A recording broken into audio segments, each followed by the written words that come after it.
एक समय की बात है। हरे भरे खेतों और जंगलों के बीच बसा हुआ एक शांत सा गांव था। गांव के लोग मेहनती थे और खुशहाल जीवन जीते थे।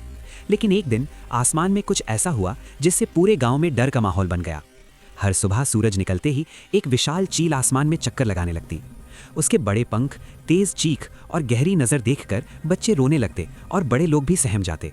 चील खेतों के ऊपर उड़ती, पेड़ों पर बैठती और गांव वालों को लगता जैसे वो किसी बड़ी मुसीबत का संकेत हो।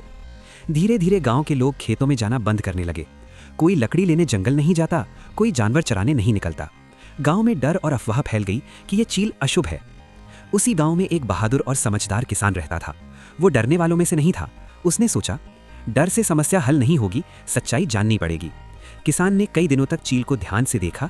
एक दिन उसने बड़ी होशियारी से जाल बिछाया और चील को पकड़ लिया। फिर उसने उसे एक मजबूत लकड़ी के पिंजरे में बंद कर दिया। जब गांव वालों को पता चला तो सब खुश हो गए। लोगों ने राहत की सांस ली और फिर से खेतों में काम शुरू कर दिया। लेकिन पिंजरे के अंदर बंद चील की जिंदगी बहुत बदल गई थी।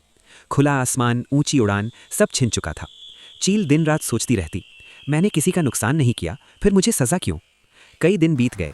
एक रात गांव के पास बहती नदी के किनारे एक बगुला चिड़िया उतरी। वो दूर दूर की यात्रा करती थी और सब कुछ ध्यान से देखती थी।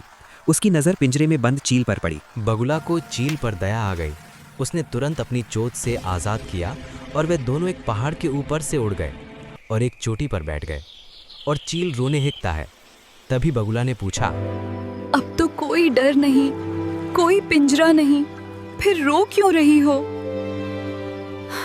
मैंने इतना संघर्ष किया, इतनी बड़ी कहानी बनी, लेकिन किसी ने लाइक नहीं किया, शेयर नहीं किया और सब्सक्राइब भी नहीं किया। अरे दोस्त, आज नहीं तो कल सही समय पर लोग जरूर समझेंगे। हाँ, बस यही उम्मीद है।